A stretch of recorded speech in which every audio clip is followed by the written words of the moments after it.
축원합니다. 성경에는 하나님의 뜻을 전달하는 통로가 여러 가지가 있습니다. 환상도 있고 천사도 있고 음성도 있습니다. 그 중에서 꿈은 하나님께서 하나님의 뜻을 전하는 아주 중요한 통로였습니다.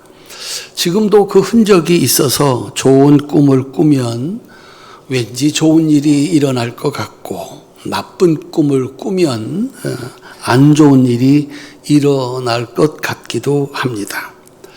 애굽의 왕이 꿈을 꾸었습니다. 왕의 꿈은 나라 일에 관한 것입니다. 사장님이 꿈을 꾸십니다. 회사에 관한 일입니다. 아버지와 어머니가 꿈을 꿉니다. 가정에 관한 일입니다. 17세의 소년 요셉이 꿈을 꾸었습니다. 그의 미래에 관한 것이었습니다. 왕이 꿈을 꾸었는데 아무리 생각을 해봐도 무슨 뜻인지를 알 수가 없었습니다. 이건 그냥 지나갈 수 있는 일이 아닙니다. 바로 우리나라를 향해서 밀려오는 내일인가 모레인가 기다리고 있는 반드시 해결해야 하는 문제입니다. 그래서 애굽에 있는 모든 지혜자들을 불러 모았습니다. 그런데 그 뜻을 알아내지 못했습니다. 결국 모든 노력 끝에 주인의 아내를 욕보이려 했다는 누명을 쓰고 감옥에 갇혀 있는 히브리인 노예를 불러 올렸습니다. 그만큼 절박했습니다. 애굽의 미래에 관한 하나님의 계획, 세상 모든 사람이 달려들어도 알 수 없습니다. 왜냐하면 미래는 하나님만이 알고 있기 때문입니다. 그래서 이 바로 왕의 꿈을 요셉이 해석합니다. 왜냐하면 하나님께서 요셉에게만 그 꿈의 해석을 가르쳐 주었기 때문입니다. 창세기 41장 15절 16절입니다. 함께 읽겠습니다. 바로가 요셉에게 이르되 내가 한 꿈을 꾸었으나 그것을 해석하는 자가 없더니 들은즉 너는 꿈을 들으면 능히 푼다 하더라. 요셉이 바로에게 대답하여 이르되 내가 아니라 하나님께서 바로에게 편안한 대답을 하시리이다. 아멘. 요셉은 하나님이 가르쳐 주신 대로 7년 대풍년이 온다. 이 꿈의 해석은 7년 대풍년이 온다. 쌓을 곳이 없도록 곡식이 넘쳐나는 7년 대풍년이 온다. 그런데 그 7년 대풍년이 끝나면 그 풍년이 기억도 나지 않을 7년 대흉년이 있다. 당신의 꿈은 이것이다 라고 얘기를 합니다. 꿈을 해석했습니다. 그러면 어떻게 이 문제를 해결할 것인가? 풍년 7년, 흉년 7년, 그 가운데 살아남을 방법을 가르쳐 주었습니다. 애굽 왕의 선택입니다.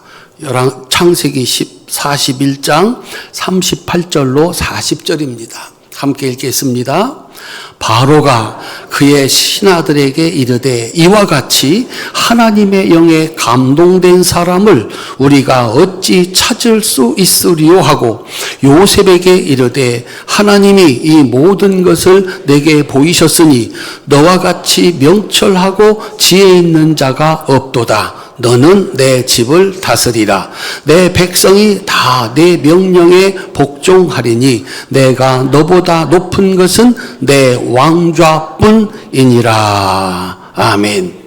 왕은 30세 히브리 노예 요셉을 즉시 애굽 온 땅을 다스릴 총리로 임명을 합니다. 그리고 모든 권한을 그에게 줍니다. 내가 너보다 높은 것은 내 왕좌뿐이다. 고등학교 수학을 배우지 않은 중학생 1000명이 모여 열심히 연구하고 천일을 노력한다 하더라도 그 문제를 풀지 못합니다.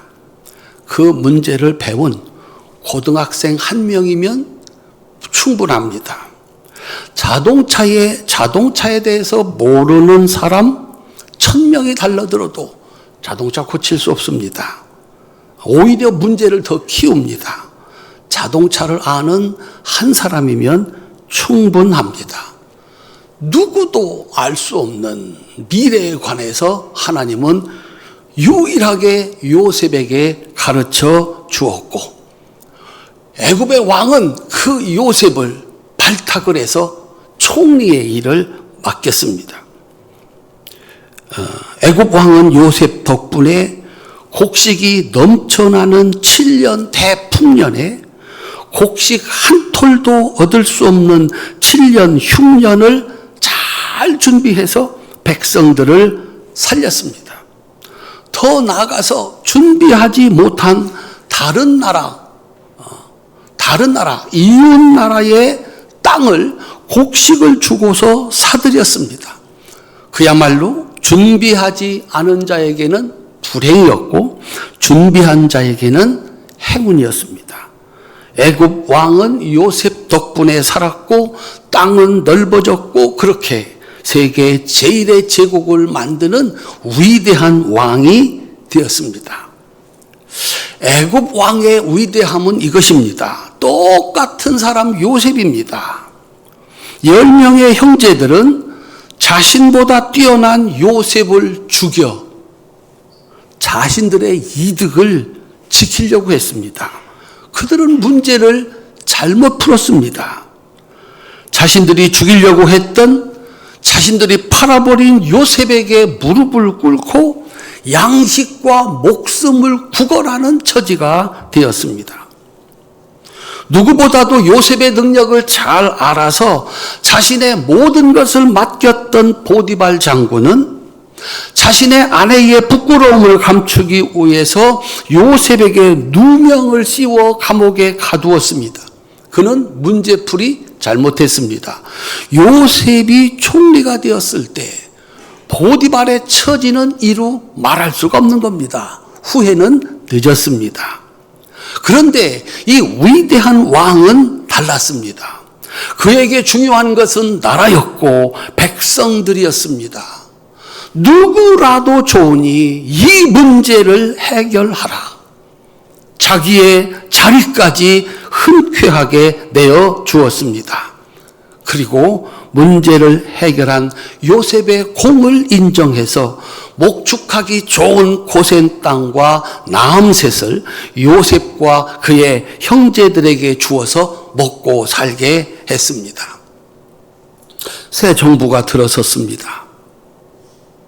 또 실패를 할까? 아니면 이번에는 성공을 할까? 여러분들은 어떻게 생각을 하십니까? 미래에 관한 것입니다. 가봐야 알겠습니다. 그러면 늦습니다. 가봐야 안다. 시험을 치러봐야 몇 점이 나올지 안다. 틀린 겁니다. 시험 치르기 전에, 가보기 전에 몇 점 나올지 알고 있어야 합니다. 그게 공부가 다 되었다라고 하는 뜻입니다. 가보지 않아도 알 수 있는 미래가 있다. 역사의 눈입니다. 이 결과는 어떻게 될까? 자신보다 나은 사람, 자신보다 잘하는 사람을 쫓아내고 죽이는지, 나이와 상관없이 자신보다 나은 사람, 자신보다 잘하는 사람 있으면 나이와 상관없이, 남녀의 차별 없이, 정당과 관계없이, 그의 출신과 국가와 관계없이 그 문제를 해결할 사람을 찾아서 그에게 모든 권한을 주어 일을 하게 하는가, 그것이 결과를 결정합니다. 교회도 기업도 나의 인생도 다르지 않습니다. 이것이 되풀이되는 역사입니다. 그 좋은 사람, 그 훌륭한 사람, 실력 있는 사람 다 쫓아내고 다 죽여버리고 무슨 문제를 풀겠습니까? 누구라도 좋으니 이 문제 해결하시오. 만약에 그럴 수 있다면 그 미래는 우리가 가보지 않아도 안다라고 하는 것입니다. 그로부터 350년쯤 흘렀습니다. 출애굽기는 이렇게 시작을 합니다. 출애굽기 1장 6절부터 10절입니다. 함께 읽겠습니다. 요셉과 그의 모든 형제와 그 시대의 사람은 다 죽었고 이스라엘 자손은 생육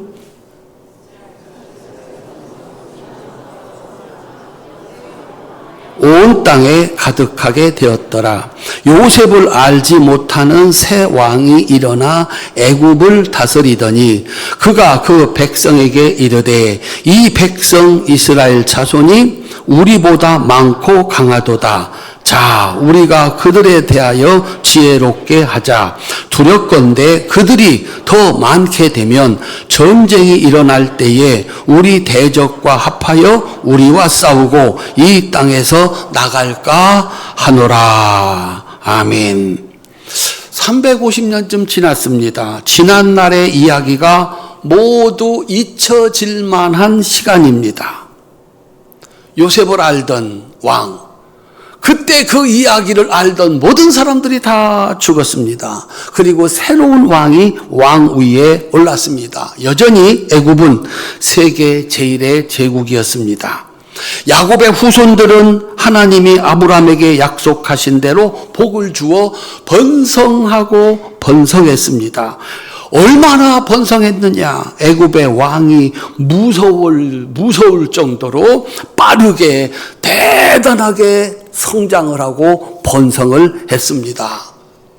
그래서 우리나라도 강하지만 야, 이거 이스라엘 백성들이 커지고 커지는데 정말 상상을 초월할 정도로 그렇게 번성하고 번성하는 것입니다. 사람의 노력으로 클 수 있는 것 있겠죠. 하나님의 축복으로 커지는 것, 번성하는 것 어찌 비교가 되겠는가. 그래서 이 왕이 한번 따라합시다. 이 문제를 어떻게 해결할 것인가. 누구라도 좋으니까 이 국가의 문제를 해결할 사람을 찾아 맡긴 요셉 시대의 그 왕과 달랐습니다. 그는 생각을 했습니다. 생각, 일어나지 않은 일에 관한 추측입니다. 두렵건대 그들이 더 많게 되면 전쟁이 일어날 때 우리 대적과 합하여 우리와 싸우고 이 땅에서 나갈까 하노라. 이스라엘 백성들에게서 반란의 조짐이 있는가? 과거에 그런 일이 있었는가? 없었습니다. 오직 그의 생각입니다. 그는 이스라엘 백성들의 무서운 번성을 두려워했고 부정적으로 해석을 했습니다. 그리고 대책을 내놓은 겁니다. 전국에서 지혜자들을 모아서 만든 대책이 아니고 요셉처럼 문제를 해결했던 하나님의 사람의 방법도 아니고 오직 한 사람 자신의 생각이었습니다. 그가 내어놓은 문제 해결 방법, 쉴 새 없는 노동으로 이스라엘의 번성을 막으려 했고 그것도 안 되니까 아들을 낳으면 죽이라는 정책으로 이스라엘 백성들을 자신들의 지배 아래 두고자 했습니다. 이것이 그가 내놓은 문제 해결 방법이었습니다. 그렇게 하나님의 백성들을 핍박하고 죽이는 일이 죽이는 일이 자신의 나라를 살리는 일이라고 믿었던 그가 먼저 죽었습니다. 남을 죽여서 자신의 것을 지키려는 자들이 먼저 죽는 것은 당연합니다. 자문에서 지혜자들은 말합니다. 함정을 파는 사람들은 자기가 먼저 함정에 빠질 것이다 그랬습니다. 그래서 이스라엘 백성들 더 이상 불어나지 못하도록 노동을 시키고 그래도 안 되니까 아들 낳으면 죽이고 그렇게 해서 자기들의 지배 아래 두려 했던 왕이 죽어버리고 말았습니다. 그 왕에 이어서 다음번에 왕이 된 사람도 다르지 않았습니다. 출애굽기 2장 23절로 25절입니다. 함께 읽겠습니다. 여러 해 후에 애굽 왕은 죽었고 이스라엘 자손은 고된 노동으로 말미암아 탄식하며 부르짖으니 그 고된 노동으로 말미암아 부르짖는 소리가 하나님께 상달된지라. 하나님이 그들의 고통 소리를 들으시고 하나님이 아브라함과 이삭과 야곱에게 세운 그의 언약을 기억하사 하나님이 이스라엘 자손을 돌보셨고 하나님이 그들을 기억하셨더라. 아멘. 드디어 모세 시대 때 바로 왕이 등장을 했습니다. 살 길이 없는 이스라엘 백성들은 아브라함의 하나님, 이삭의 하나님, 그리고 야곱의 하나님, 그리고 요셉의 하나님에게 부르짖어 기도했습니다.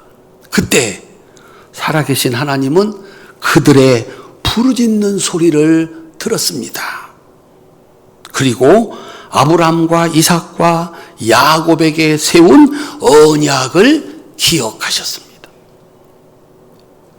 어떻게 우리 성도님들 옛날에 하나님께 부르짖어 기도한 적이 있었습니까? 다시 한번 물어보겠습니다. 옛날에 하나님 아니면 안 되니 방법이 하나님께밖에 없으니 내 기도 들어달라고 그렇게 기도한 적이 있었습니까? 없었습니까? 있었어요. 요즘은 그렇게 부르짖어 기도를 하십니까? 안 하십니까? 안 합니다. 왜? 그렇게 하나님께 부르짖어 기도할 일이 없기 때문입니다. 병 나면 병원 가고 쌀 떨어지면 마트 가고 옷 없으면 가서 돈으로 사고 기도할 일이 없습니다. 그때는 아무것도 없었거든요. 그러니까 하나님께 부르짖어 기도하는 거예요. 여러분들이 우리가 신앙생활하면서 아주 중요한 원리를 알아야 됩니다. 따라합시다. 구하라. 주실 것이요. 찾아라. 찾을 것이요. 두드려라. 열릴 것이니라. 구하지 않으면 준다는 거예요? 안 준다는 거예요? 하나님의 도움이 그렇게 금식하며 밤을 새워가며 목이 터져라고 기도할 만큼 필요치가 않은 시대를 우리들은 살아가고 있는 겁니다. 왜? 하나님 없이도 얼마든지 문제를 해결할 수 있기 때문입니다. 그런데 하나님은 부르짖는 자의 기도를 들으십니다. 그리고 약속을 기억하셨다 그랬습니다. 하나님의 약속은 이거였습니다. 창세기 15장 13절부터 14절입니다. 함께 읽겠습니다. 여호와께서 아브라함에게 이르시되 너는 반드시 알라 내 자손이 이방에서 객이 되어 그들을 섬기겠고 그들은 400년 동안 내 자손을 괴롭히리니 그들이 섬기는 나라를 내가 징벌할지며 그 후에 내 자손이 큰 재물을 이끌고 나오리라. 아멘. 하나님이 다른 데 정신을 이렇게 파시고 계신 모양이지요. 그런데 난리가 나는 거예요. 못 살겠다고, 살려달라고, 길은 당신 앞밖에 없다고. 그때서야 아차 몇 년 됐지? 몇 년이 지나가고 있습니까? 400년이 지나가고 있는 겁니다. 하나님께서 그들의 기도를 들으시고 기억하셨다라고 말씀을 합니다. 나라를 살리는 왕이 있습니다. 분명히 있습니다. 나라를 망하게 하는 왕도 있습니다. 분명히 있습니다. 과거의 은혜를 잊어버리는 신을 섬기는 사람들이 있습니다. 과거의 약속을 기억하고 지키는 신을 믿는 사람들이 있습니다. 똑같은 나라, 똑같은 땅에서 똑같은 시간에 일어나는 일입니다. 하나님은 이스라엘 백성들을 구해내기 위해서 애굽에 10가지 재앙을 쏟아 붓습니다. 첫 번째 재앙이 애굽의 생명줄인 나일강의 물과 애굽의 모든 물을 피로 변하게 했습니다. 그리고 썩어 나가게 했습니다. 이 정도가 되면 손을 들고 항복을 했어야 합니다. 아무리 늦어도 2가지나 3가지 재앙을 만나면 손을 들고 항복을 해야 했습니다. 그런데 이 모세 시대 때 왕은 10가지 재앙으로 애굽이 사람이 살 수 없는 황폐한 땅이 되고 마지막에 애굽의 바로의 큰 아들부터 애굽의 모든 첫 새끼가 죽는 재앙을 당하고서야 항복을 합니다. 하나님께서 그 이유를 이렇게 설명을 했습니다. 출애굽기 7장 3절 4절입니다. 함께 읽겠습니다. 내가 바로의 마음을 완악하게 하고 내 표징과 내 이적을 애굽 땅에서 많이 행할 것이나 바로가 나의 말을 듣지 아니할 터인즉 내가 내 손을 애굽에 뻗쳐 여러 큰 심판을 내리고 내 군대 내 백성 이스라엘 자손을 그 땅에서 인도하여 낼지라. 아멘. 내가 왕의 마음을 완악하게 하겠다. 딱딱하게 하겠다.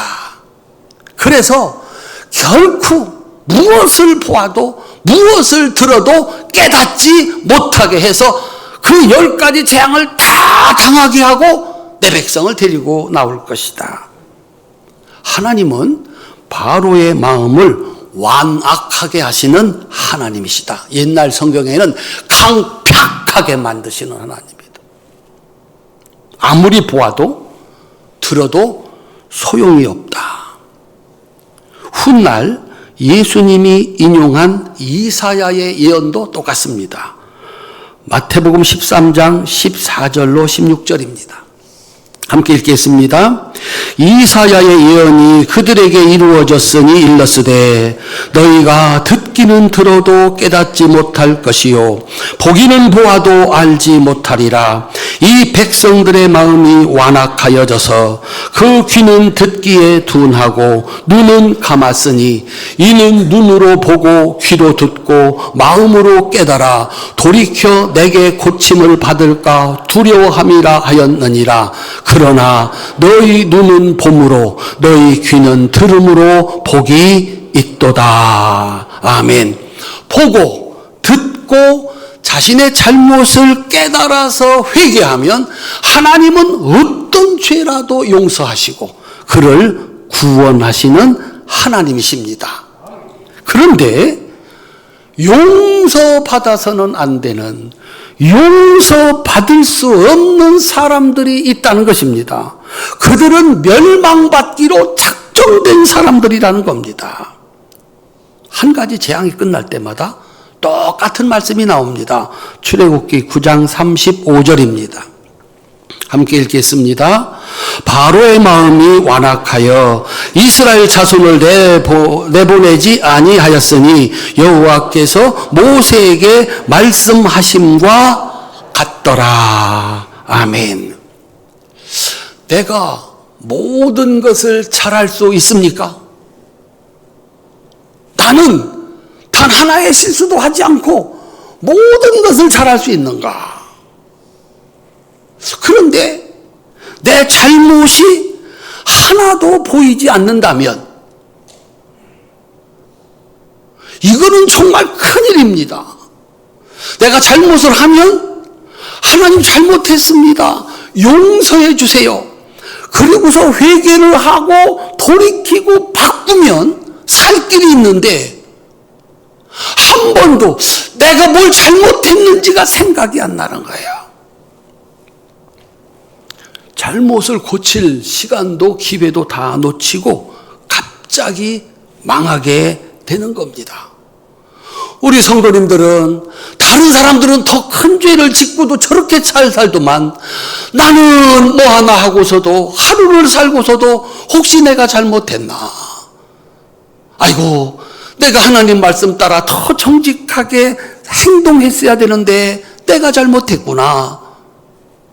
너희는 눈으로 봄으로 너희 귀로 들음으로 복이 있도다.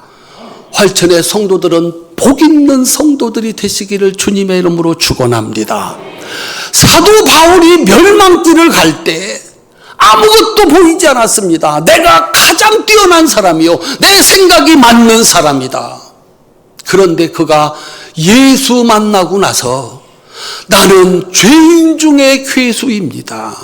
나는 날마다 죽습니다. 오늘 또 나는 죽을 죄를 졌으니 내 죄 용서해 달라고 그렇게 자신을 날마다 자신의 죄를 하나님 앞에 고하고 용서받은 자로 살았습니다.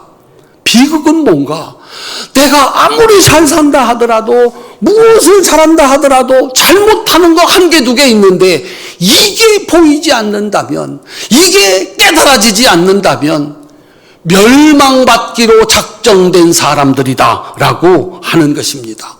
하나님께서 바로의 마음을 딱딱하게 완악하게 만들어 보아도 소용없고 들어도 소용없게 만들었습니다. 10가지 재앙을 그 땅에 쏟아붓는 목표입니다.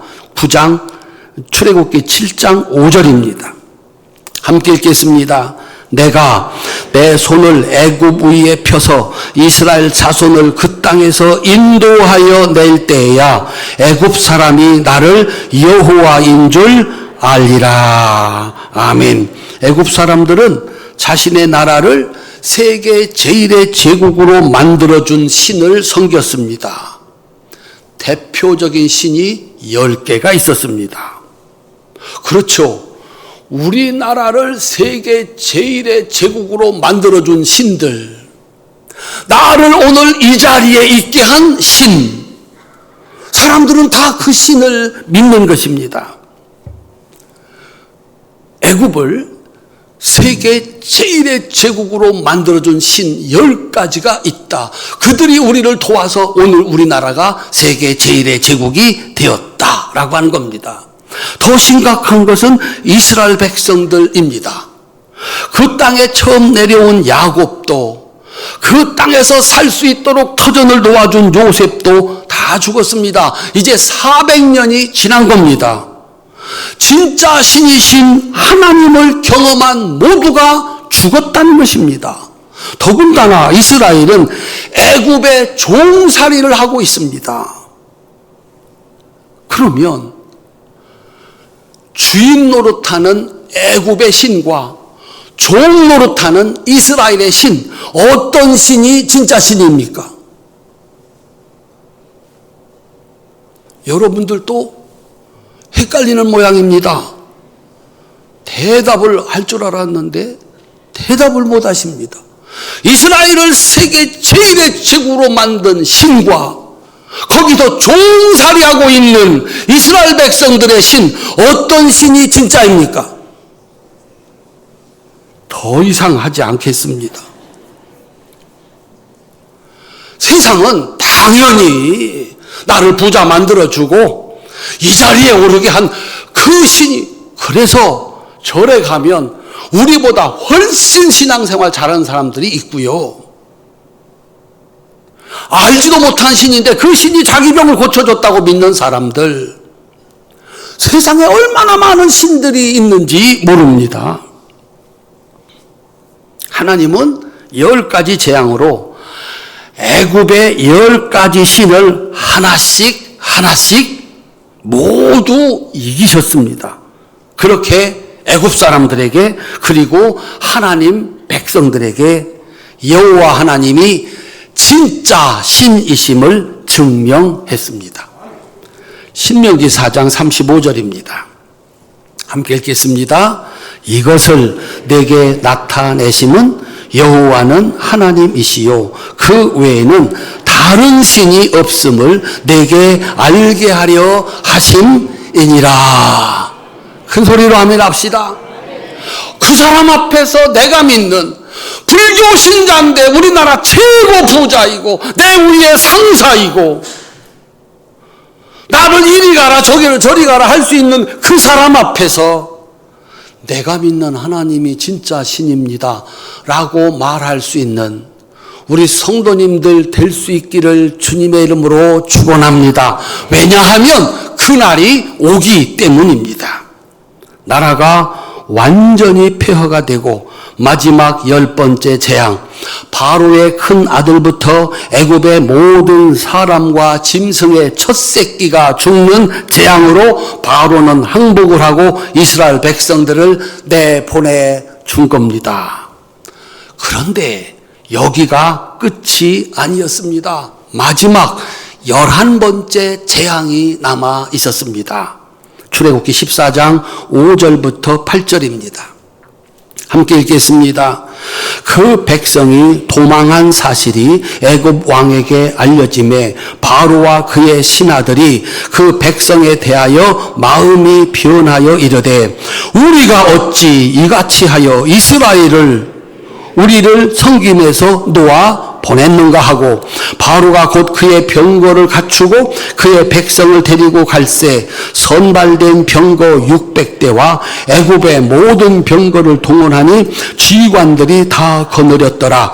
여호와께서 애굽 왕 바로의 마음을 완악하게 하셨으므로 그가 이스라엘 자손의 뒤를 따르니 이스라엘 자손이 담대히 나갔음이라. 아멘. 바로가 너무 환난과 고통이 커서 나가라 했는데 정신을 차리고 보니까 장정만 60만 명, 노예가 사라진 겁니다. 노예가. 농사는 누가 짓습니까? 우리 집 청소는 누가 해줍니까? 한번 따라 합시다. 소는 누가 키웁니까? 어디 갔어? 아니 청소할 하인들 다 어디 갔어? 오늘 농사 짓는 이 노예들 다 어디 갔어? 내보내셨잖아요. 가라고 하셨잖아요. 노동자 60만 명입니다.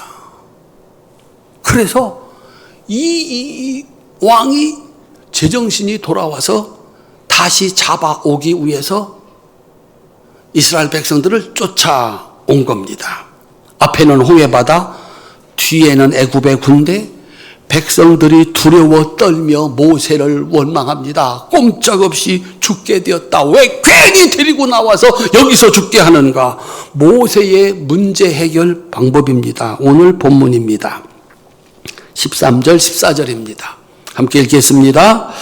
모세가 백성에게 이르되 너희는 두려워하지 말고 가만히 서서 여호와께서 오늘 너희를 위하여 행하시는 구원을 보라. 너희가 오늘 본 애굽 사람을 영원히 다시 보지 아니하리라. 여호와께서 너희를 위하여 싸우시리니 너희는 가만히 있을지니라. 아멘. 하나님은 모세의 지팡이로 바다에 길을 내셨습니다. 그 길로 이스라엘 백성들을 구원하셨고 그 바다의 물로 애굽의 모든 군대와 병거를 몰살시켰습니다. 출애굽기 14장 30절 31절입니다. 함께 읽겠습니다.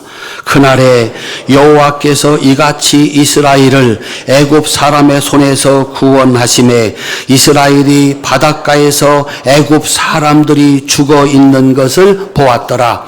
이스라엘이 여호와께서 애굽 사람들에게 행하신 그 큰 명령을 보았으므로 백성이 여호와를 경외하며 여호와와 그의 종 모세를 믿었더라. 아멘. 왜 11번째 재앙이 필요했을까요? 이제 애굽 왕은 더 이상 이스라엘 백성들을 쫓아올 수 없습니다. 군대가 다 없어진 겁니다. 완전한 멸망, 전쟁의 끝입니다. 그렇게 애굽은 망했습니다. 11번째 재앙의 목적은 이스라엘 백성들에게 하나님이 주시는 완전한 평화입니다. 이 군대를 없애버리지 않았으면 또 쫓아옵니다. 하나님께서 마지막으로 그 군대 모두를 홍해바다에 수장시켰습니다. 하나님만 할 수 있는 완전한 평화. 하나님은 마지막으로 이스라엘 백성들에게 평화를 선물로 주셨습니다. 결론입니다. 하나님은 기억하시는 분이고 반드시 보상하시는 분이십니다. 한번 따라합시다. 하나님은 약속을 기억하시고 반드시 이루신다. 하나님께서 이 과정에서 이스라엘 백성들에게 보여주신 겁니다. 첫 번째, 빼앗긴 것은 빼앗아서 주십니다. 출애굽기 14장 1절부터 3절입니다. 함께 읽겠습니다. 여호와께서 모세에게 이르시기를 내가 이제 한 가지 재앙을 바로와 애굽에 내린 후에야 그가 너희를 여기서 내보내리라. 그가 너희를 내보낼 때에는 여기서 반드시 다 쫓아내리니 백성에게 말하여 사람들에게 각기 이웃에게 은금 패물을 구하게 하라 하시더니 여호와께서 그 백성으로 애굽 사람의 은혜를 받게 하셨고 또 그 사람 모세는 애굽 땅에 있는 바로의 신하와 백성의 눈에 아주 위대하게 보였더라. 아멘. 하나님은 그의 백성들을 빈손으로 내보내지 않았습니다. 그들의 노예로 산 날들, 그 모든 날들의 품삯을 쳐서 후하게 받아내게 했습니다. 내놓아라. 어디에 무엇이 있는지 다 압니다. 그거 내놓아라 하면 내놓지 않을 수 없는 두려움이, 큰아들 다 죽어나갔는데 더 이상 버티다간 모든 것 다 잊어버리겠다. 그래서 하나님께서 말씀하신 겁니다. 너희들이 필요한 거 다 구하라. 그들은 내놓을 수밖에 없다. 하나님은 빈손 들려 보내지 않으셨습니다. 그들의 노동의 값을 다 받아 가지고 나오게 하셨습니다. 두 번째, 따라합시다. 아들은 아들로. 이스라엘 아들들을 낳자마자 죽인 것은 10번째 재앙으로 바로의 첫 아들을 포함한 모든 이스라엘 짐승들의 첫 새끼를 다 죽이는 것으로 하나님은 심판하셨습니다. 세 번째, 따라합시다. 전쟁은 전쟁으로. 전쟁을 일으켰느냐? 하나님의 전쟁은 병거와 군인 모두를 몰살시키는 전쟁이었습니다. 완전한 평화, 악을 완전히 제거하는 전쟁이었습니다. 하나님만 할 수 있는 일이었습니다. 마지막으로 따라합시다. 은혜에는 은혜로. 요셉 시대의 왕이 받은 축복입니다. 만약에 모세 시대 때 왕이 이스라엘 백성들을 선대해서 보냈으면 어떤 일이 일어났을까요? 우리는 왕들 실록을 통해서 대대로 전해지는 얘기를 통해서 오늘 우리가 이곳에서 세계 제1의 제국의 복을 누리면서 사는 것은 당신들의 조상 요셉 덕분이었습니다. 그때 요셉 아니었으면 우리 망했습니다. 이런 나라 만들 수 없었습니다. 지금까지 우리와 함께 살아주셔서 참 고마웠습니다. 우리가 군인과 병거로 당신들이 가는 그 길을 호위하겠습니다. 편안히 가십시오. 만약에 이 모세 시대 때 바로가 요셉 시대 때 왕 같았으면 어땠을까요? 하나님은 그들에게 어떤 복을 내리셨을까요? 비교할 수 없는 복입니다. 사무엘을 통해서 주신 하나님의 말씀입니다. 사무엘상 2장 30절입니다. 함께 읽겠습니다. 나를 존중히 여기는 자를 내가 존중히 여기고 나를 멸시하는 자를 내가 경멸하리라. 아멘. 역사의 교훈을 받지 않는 민족은 망한다고 했습니다. 왜냐하면 문제는 똑같이 변함없이 반복되어 나타나기 때문입니다. 민족뿐이겠습니까? 회사뿐이겠습니까? 사람의 인생도 마찬가지입니다. 하나님을 잊어버리고 사는 사람, 과거의 은혜를 잊어버리고 사는 사람, 이 회개가 불가능한 사람들을 위해서 하나님은 10가지 재앙을 준비하셨습니다. 그리고 마지막 11번째 재앙이 있습니다.